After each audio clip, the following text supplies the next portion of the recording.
ಟಾರ್ಗೆಟ್ಗೆ ಮತ್ತೆ ಸ್ವಾಗತ. ಸೀತಾರಾಮ್ ಅವರೇ, ಒಂದು ಅಭಿನಂದನೆ ಏನು ಸಲ್ಲಿಸಬೇಕು ಅಂದರೆ, ನಿಮ್ಮ ಧಾರಾವಾಹಿ ಬರುವಂತಹ ಸಂದರ್ಭದಲ್ಲಿ ಜನ ಅಲ್ಲಿಗೆ ಅಡಿಕ್ಟ್ ಆಗಿ ಕೂತು ಬಿಡ್ತಾ ಇದ್ರು, ಆ ಟೈಮ್ಗೋಸ್ಕರ ಕಾಯ್ತಾ ಇದ್ರು.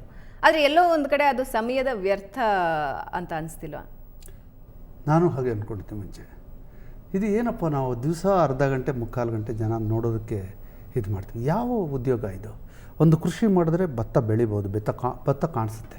ಒಂದು ಫ್ಯಾಕ್ಟ್ರಿನಲ್ಲಿ ಏನೋ ನೀವು ಒಂದು ಪ್ರಾಡಕ್ಟ್ ಮಾಡಿದ್ರೆ ಆ ಪ್ರಾಡಕ್ಟ್ ಕಾಣಿಸುತ್ತೆ. ಹಾಗಿಲ್ಲದೆ ಬರೀ ಸಮಯವನ್ನು ಯಾವುದೋ ಭ್ರಮೆಯನ್ನು ಸೃಷ್ಟಿ ಮಾಡೋದಕ್ಕೋಸ್ಕರ, ಅರ್ಧ ಗಂಟೆಯನ್ನು ಸೃಷ್ಟಿ ಮಾಡೋದಕ್ಕೋಸ್ಕರ ಇಡೀ ನನ್ನ ತಂಡ, ಚಾನಲ್ಗಳು ಅವರು ಎಲ್ಲ ಹೋರಾಡ್ತಾ ಇದ್ದಾರಲ್ಲ, ಇದು ವ್ಯರ್ಥವಲ್ವ? ಜನ ಕೂಡ ಎಷ್ಟು ಜನ ಇವಾಗ 5 ಲಕ್ಷದಿಂದ ಹಿಡಿದು 50 ಲಕ್ಷ ಜನ ತನಕ ನೋಡ್ತಾ ಇರ್ತಾರೆ ಟಿ ವಿನ. ಅವರೆಲ್ಲ ನೋಡೋದು ವ್ಯರ್ಥವಲ್ವ ಸಮಯ ಅಂತ ಅಂದ್ಕೊಳ್ತಾ ಇದ್ದೆ. ಆಮೇಲೆ ಒಬ್ಬ ಡಾಕ್ಟ್ರನ್ನ ಕೇಳಿದೆ, ನಾನು ಇದು ಸಮಯವಲ್ಲ ಅಂತ. ನೀವು ಸೀರಿಯಲ್ಗಳೇ ಶುರು ಮಾಡಿಲ್ಲದೆ ಇದ್ದಿದ್ರೆ, ಹಿಂದೆ ಕಾದಂಬರಿಗಳಿರ್ತಾಯಿತ್ತು, ಅಥವಾ ರಾಮಾಯಣ ಮಹಾಭಾರತದ ನಾಟಕಗಳು ನಡೀತಾ ಇದ್ವು, ಉಪನ್ಯಾಸಗಳು ನಡೀತಾ ಇದ್ವು, ಹರಿಕಥೆಗಳು ನಡೀತಾ ಇದ್ವು. ಜನ ಹೋಗಿ ರಿಲ್ಯಾಕ್ಸ್ ಮಾಡ್ಕೊಳ್ತಾಯಿದ್ರು, ಟೆನ್ಷನ್ನ ಕಡಿಮೆ ಮಾಡ್ಕೊಳ್ತಾಯಿದ್ರು, ಅವ್ರ ಆರೋಗ್ಯ ಜಾಸ್ತಿ ಆಗ್ತಾಯಿತ್ತು. ಇವತ್ತಿನ ಮಾಡರ್ನ್ ಯುಗದಲ್ಲಿ ಯಾವುದೂ ಇಲ್ಲದೆ ಇರೋದ್ರಿಂದ, ನಿಮ್ಮ ಧಾರಾವಾಹಿಗಳು ಇಲ್ಲದೆ ಇದ್ದರೆ ಜನಗಳು ಹುಚ್ಚರಾಗಿಬಿಡ್ತಾಯಿದ್ರು. ಅವರ ಆರೋಗ್ಯ ಕಾಪಾಡೋದಕ್ಕೆ ನೀವು ಧಾರಾವಾಹಿ ಮಾಡಬೇಕು. ಅದು ಸಮಯ ವ್ಯರ್ಥ ಅಲ್ಲ, ಅಮೂಲ್ಯವಾದ ನೀವು ಮಾಡ್ತಿರೋದು ಅಂತ ಹೇಳಿದ್ರು. ಓಕೆ, TRPಗಳ ಬಗ್ಗೆ ಮಾತಾಡ್ತಾ ಇದ್ರಿ, ಚಾನಲ್ TRP ಬಗ್ಗೆ.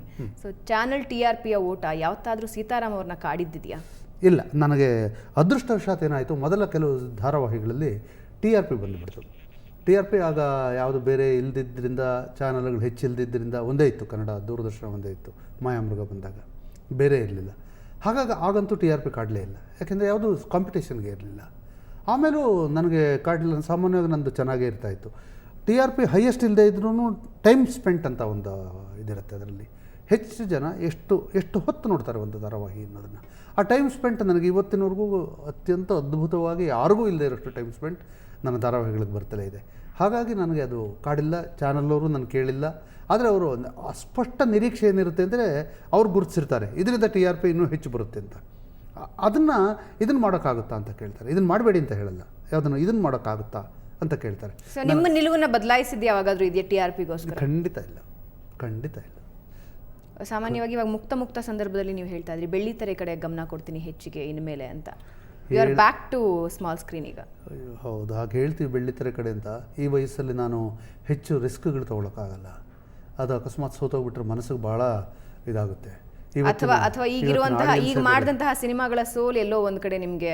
ಈಗ ನಾನು ಮಾಡಿದ ಮತದಾನ ನನಗೆ ಸೋಲಾಗಿಲ್ಲ, ತುಂಬ ಚೆನ್ನಾಗಾಯಿತು ನನಗೆ. ಆಮೇಲೆ ಮಾಡಿದ್ದು ಮೀರಾ ಮಾಧವರಾಗೋ ಒಂದೇ, ಅದು ಸೋಲು ಅಂತಲೂ ಅನುಭವಿಸಲ್ಲ, ಗೆಲುವು ಅಂತಲೂ ಅನಿಸಲ್ಲ ನನಗೆ. ಅಲ್ಲ, ಎಲ್ಲೋ ಒಂದು ಕಡೆ ಕಿರುತೆರೆಯಲ್ಲಿ ಒಪ್ಪಿದ ಜನ ಹಿರಿತೆರೆಯಲ್ಲಿ ಹೌದು, ಎರಡಕ್ಕೂ ಬೇರೆ ಬೇರೆ ಜನ ಬರ್ತಾರೆ.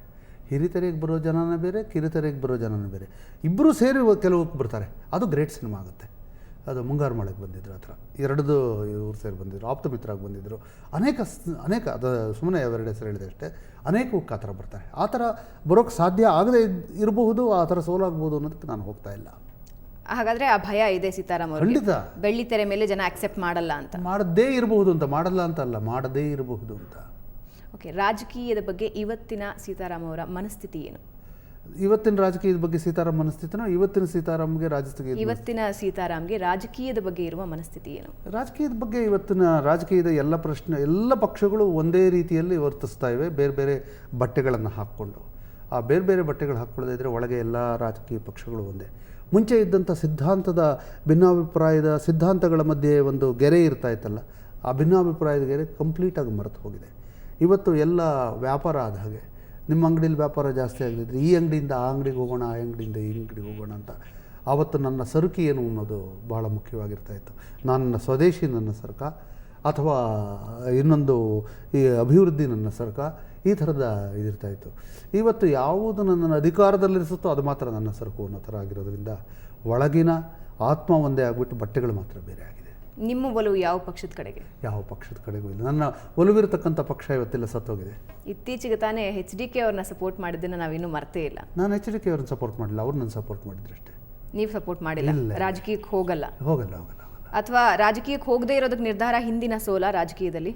ಇಲ್ಲ, ಹಿಂದಿನ ಸೋಲು ಒಂದು ರೀತಿಯಲ್ಲಿ ಕಲ್ಮಿನೇಷನ್. ನನ್ನ ಜೊತೆಯಲ್ಲಿ ನಾನು ತುರ್ತು ಪರಿಸ್ಥಿತಿಯಲ್ಲಿ ಕೆಲಸ ಮಾಡಿದ್ದೆ. ಅದು ಆಗೊಂದು ಜನತಾ ಪಕ್ಷ ಅಂತ ಇತ್ತು, ನನ್ನ ಸೋಷಿಯಲಿಸ್ಟ್ ಪಕ್ಷ ಅದರಲ್ಲಿತ್ತು. ಸೋಷಿಯಲಿಸ್ಟ್ ಪಕ್ಷ ಇಲ್ಲ, ಸತ್ತೋಯ್ತು. ಅದಿದ್ದಾಗ ನಮ್ಮೂರಲ್ಲಿ ನನಗೆ ಭಾಳ ಜನ ನೀವು ಇರಬೇಕು, ಎಲೆಕ್ಷನ್ಗೆ ಬರಬೇಕು, ಅವ್ರಿಗೆ ಅದನ್ನು ಹೇಳಬೇಕು, ಈ ಕೆಲಸ ಮಾಡಿಸ್ಬೇಕು, ನನಗೆ ಒತ್ತಡ ಜಾಸ್ತಿ ಆಗಿಬಿಟ್ಟಿತ್ತು. ನಾನು ನಿಂತು ಸೋತಾಗ ನನಗೊಂದು ಮುಕ್ತಿ ದೊರಕಿತು ಅಂದರೆ ಅದರಿಂದನೇ ಮುಕ್ತ ಮಾಡಿದ್ದೆ ನಾನು. ನನಗೆ ಭಾಳ ಸಂತೋಷ ಆಗೋಯಿತು.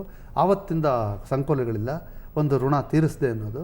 ಹಾಗಾಗಿ ರಾಜಕೀಯ ಸೋಲಿಂದ ಧೃತಿಗೆಡಲಿಲ್ಲ, ಹೆಚ್ಚು ಸಂತೋಷಪಟ್ಟನು, ಹೆಚ್ಚು ಸಂತೋಷ ಕೊಟ್ಟವನು ನಾನು. ಮುಂದೆ ನಿರೀಕ್ಷೆಗಳಿದೆಯಾ ರಾಜಕೀಯದಲ್ಲಿ ಏನಾದರೂ ಸಾಧನೆ ಮಾಡಬೇಕು, ಜನರಿಗೆ ವಿಭಿನ್ನ ರೀತಿಯಲ್ಲಿ ಬದಲಾವಣೆ ತರಬೇಕು ಅಂತ? ನಾನು ಮಾಡ್ತಾ ಇದ್ದೀನಿ ಅದನ್ನು. ಅದೇ ರಾಜಕೀಯವಾಗಿ ಬದಲಾವಣೆ ತರಬೇಕು ಅಂತ? ಇಲ್ಲ, ಸೀರಿಯಲ್ಗಳ ಮೂಲಕನೇ ಸಾಧ್ಯವಾದರೆ ಮಾಡಬೇಕು ಅಂತ ಅಷ್ಟೇ. ಸಾಮಾನ್ಯವಾಗಿ ಏನು ಹೇಳ್ತಾರೆ ಅಂದರೆ ಸೀತಾರಾಮ್ ಅವರು ಸ್ವಲ್ಪ ಸಿಡ್ಕ ಅಂತ. ಹೌದು, ಸ್ವಲ್ಪ ಅಲ್ಲ, ಅಯ್ಯೋ ರಾಮ ನಿಮ್ಗೆ ಯಾರು ಹೇಳಿದ ಸ್ವಲ್ಪ ಅಂತ ತಪ್ಪು ಹೇಳಿದ್ದಾರೆ. ಜಾಸ್ತಿ ಸಿಡ್ಕ ಯಾಕೆ ಅಂದರೆ ನನ್ನ ಇದರಲ್ಲಿ ಸರಿ ಹೋಗದೇ ಇದ್ದರೆ ನನಗೆ ತಕ್ಷಣ ಅವ್ರನ್ನ ರೇಗೋಕ್ಕೆ ಶುರು ಮಾಡ್ತೀನಿ. ಯಾವುದೋ ಕ್ಯಾರೆಕ್ಟರ್ನ ಈ ಥರ ಇರಬೇಕು ಅಂದ್ಕೊಂಡಿರ್ತೀನಿ. ಅವರ ಆಚಿನ ಜೀವನದ ಕ್ಯಾರೆಕ್ಟ್ರು ನನಗೆ ಮನುಷ್ಯ ಸಹಜವಾಗಿ ನನಗೆ ಇದಾಗ್ತಾ ಇರುತ್ತೆ.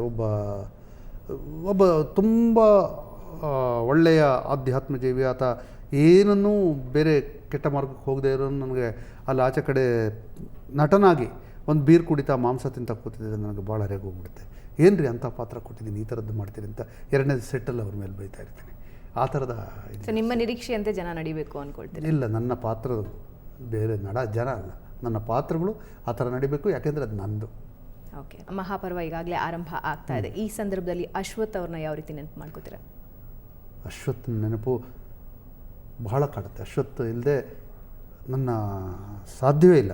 ಆದರೆ ಮುಂದಕ್ಕೆ ಹೋಗಲೇಬೇಕಲ್ಲ ಜಗತ್ತು.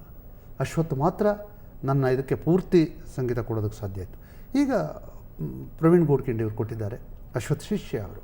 ಹಾಗಾಗಿ ನಾನು ಕೇಳಿದಾಗ ನನ್ನ ಪುರಿಯ ಧನುಶ್ರೀ ನನ್ನ ಎಲ್ಲ ಸೀರಿಯಲ್ಗಳಲ್ಲೂ ಹೆಚ್ಚು ಉಪಯೋಗಿಸಿರುವಂಥ ರಾಗ. ಅದನ್ನು ಬೇಸ್ ಮಾಡಿ ಕೊಡಿ ಅಂತಂದೆ, ಸಂಗೀತ ಕೊಡಿ ಅಂತ ಕೊಟ್ಟಿದ್ದಾರೆ. ತುಂಬ ಚೆನ್ನಾಗಿ ಕೊಟ್ಟಿದ್ದಾರೆ. ಆದರೆ ಅಶ್ವಥ್ ನನಗೆ ಮ್ಯೂಸಿಕ್ ಮಾಡ್ತಾಯಿದ್ದ, ಬೇರೆಯವರೆಲ್ಲ ಅದನ್ನು ನಿರೀಕ್ಷಿಸಿದ. ಹಾಡಿಗೆ ಸಂಗೀತ ಚೆನ್ನಾಗಿ ಮಾಡ್ತಾರೆ. ನಿಮ್ಮ ಮಾತುಗಳಲ್ಲೇ ಅನ್ನಿಸ್ತಾ ಇದೆ ಯಾವ ರೀತಿ ಅಶ್ವಥ್ ಅವ್ರನ್ನ ನೀವು ಮಿಸ್ ಮಾಡ್ಕೋತಾ ಇದ್ದೀರಾ ಅಂತ. ಅವರು ಮನುಷ್ಯನಿಗೆ ಮ್ಯೂಸಿಕ್ ಮಾಡ್ತಾಯಿದ್ದ ಮತ್ತು ಜೀವಂತಿಕೆ ಇತ್ತು. ಅವನು ಸೀರಿಯಲ್ ಮಾಡಿಬಿಟ್ಟು ಅದಕ್ಕೆ ಮ್ಯೂಸಿಕ್ ಮಾಡಿಬಿಟ್ಟು ಸೀರಿಯಲ್ ನೋಡದೇ ಇರ್ತಾರಲ್ಲ, ಪ್ರತಿ ದಿವಸ ನೋಡಿಬಿಟ್ಟು ಏನೇ ಹೀಗೆ ಮಾಡಿಬಿಟ್ಟಿದ್ದೀಯ, ಟಿ ವಿ ಹೊಡೆದಾಕ್ಬಿಡ್ತೀನಿ ಇಷ್ಟು ಕೆಟ್ಟದಾಗಿದ್ದರೆ ಅನ್ನೋದರಿಂದ ಹಿಡಿದು ಇಷ್ಟು ಅದ್ಭುತವಾಗಿ ಮಾಡಿದ್ದೀಯಾ, ನಿನಗೆ ಮೆರವಣಿಗೆ ಮಾಡಿಸ್ತೀನಿ ನಮ್ಮೂರಲ್ಲಿನವ್ರಿಗೂ. ಅವನಿಗೆ ಎಷ್ಟು ಹುಚ್ಚುತನ ಇತ್ತು ಅಂದರೆ, ಆಧ್ಯಾತ್ಮಿಕ ಹುಚ್ಚುತನ ಅಂತ ನಾನು ಕರಿತೀನಿ ಇದನ್ನು. ಆ ಥರದ ಹುಚ್ಚುತನ ಇತ್ತು ಅಂದರೆ, ಒಂದೇ ಒಂದು ಸ್ವಾರ್ಥವಿಲ್ಲದೆ ಒಂದು ಪ್ರಾಡಕ್ಟನ್ನ ಮೋಹಿಸೋದು, ಪ್ಯಾಷನ್ನಿಂದ ನೋಡೋದು ಅಶ್ವತ್ಥಗೆ ಮಾತ್ರ ಸಾಧ್ಯ ಆಯಿತು. ತಾಯಿ ಪಾತ್ರಗಳನ್ನು ಪ್ರಬಲವಾಗಿ ಮಾಡ್ತಾ ಬರ್ತೀರಾ ಯಾವುದೇ ಧಾರಾವಾಹಿಯಲ್ಲಿ? ನಿಮ್ಮ ಧಾರಾವಾಹಿಗಳನ್ನ ತೊಗೊಂಡ್ರೆ ಅಂದರೆ ತಾಯಿಯ ಪ್ರಾಮುಖ್ಯತೆ, ಆಕೆಯ ಪ್ರಬಲ ಜೀವನದ ಬಗ್ಗೆ ಬೆಳಕು ಚೆಲ್ತಾ ಹೋಗ್ತೀರಾ. ನಿಮ್ಮ ತಾಯಿ ವಿಧಿವಶರಾಗಿದ್ದಾರೆ, ಹೌದು. ಈ ಸಂದರ್ಭದಲ್ಲಿ ಏನು ಹೇಳೋದು ಬಯಸ್ತೀರಾ? ತಾಯಿದೇ ತುಂಬ ಇನ್ಫ್ಲೂಯೆನ್ಸ್ ಇರುತ್ತಲ್ವ ಎಲ್ಲ ಇದಕ್ಕೂ. ತಾಯಿ ನಮ್ಮನ್ನು ಕಲಿಸಿದ್ರಿಂದ ಹಿಡಿದು ನಮ್ಮನ್ನು ಮೆಚ್ಚೋವರೆಗೂ, ಅಂದರೆ ನನಗೆ ಆಕಾರ ಕಲಿಸಿದ ತಾಯಿನೇ, ಭಾವನೆ ಕಲಿಸಿದ ತಾಯಿನೇ, ನೋವು ಕಲಿಸಿದ್ದ ತಾಯಿನೇ, ಕಥೆ ಹೇಳಿದ್ದ ತಾಯಿನೇ, ಮತ್ತು ನಾನು ಮಾಡೋ ಕಥೆಯನ್ನು ನೋಡಿ ಅದ್ರ ಬಗ್ಗೆ ಬೆರಗು ಪಟ್ಟಿದ್ದು ತಾಯಿನೇ. ಆ ತಾಯಿ ಇಲ್ಲ ಅಂದರೆ ಭಾಳ ಮಿಸ್ ಮಾಡ್ಕೊಳ್ತೀವಲ್ಲ. I miss a lot. ನಿಜವಾಗ್ಲೂ ನಿಮ್ಮ ತಾಯಿನ ಈ ಸಂದರ್ಭದಲ್ಲಿ ನೆನೆಸ್ಕೊಂಡಿದ್ದೀರಾ, ಜೊತೆಗೆ ಮಹಾಪರ್ವ ಆರಂಭ ಮಾಡ್ತಾ ಇದ್ದೀರಾ. ಒಂದು ಸಾಮಾಜಿಕ ಚಿಂತನೆ, ಸಾಮಾಜಿಕ ಬದಲಾವಣೆಗೆ ಸೀತಾರಾಮ್ ಅವರ ಕೊಡುಗೆ ನಿಜವಾಗಿಯೂ ಅತ್ಯುನ್ನತವಾದದ್ದು ಧಾರಾವಾಹಿ ಕ್ಷೇತ್ರದಲ್ಲಿ. ನಿಮ್ಮ ಪಯಣ ಹೀಗೆ ಸಾಗ್ತಾ ಇರಲಿ, ಇನ್ನಷ್ಟು ಕ್ರಾಂತಿಕಾರಕ ಧಾರಾವಾಹಿಗಳು ಮುಂದೆ ಬರ್ತಾ ಇರಲಿ, ಜನರ ಜೀವನ ಹಾಸುಹೊಕ್ಕಾಗಿ ಸಾಗ್ತಾ ಇರಲಿ ಅಂತ ನಾವು ಕೂಡ ಆಶಿಸ್ತೀವಿ. ಧನ್ಯವಾದ ನನ್ನ ಜೊತೆ ಮಾತಾಡೋದಕ್ಕೆ. Thank you Bhavana. ಸೊ ವೀಕ್ಷಕರೇ, ಇದು ಈ ವಾರದ ಟಾರ್ಗೆಟ್. ಮುಂದಿನ ವಾರ ಮತ್ತೊಬ್ಬ ವಿಶೇಷ ಅತಿಥಿಯೊಂದಿಗೆ ನಿಮ್ಮನ್ನ ಭೇಟಿಯಾಗ್ತೀನಿ. ನೇರ, ದಿಟ್ಟ, ನಿರಂತರ ಸುದ್ದಿಗಾಗಿ ನೋಡ್ತಾ ಇರಿ ಸುವರ್ಣ ನ್ಯೂಸ್.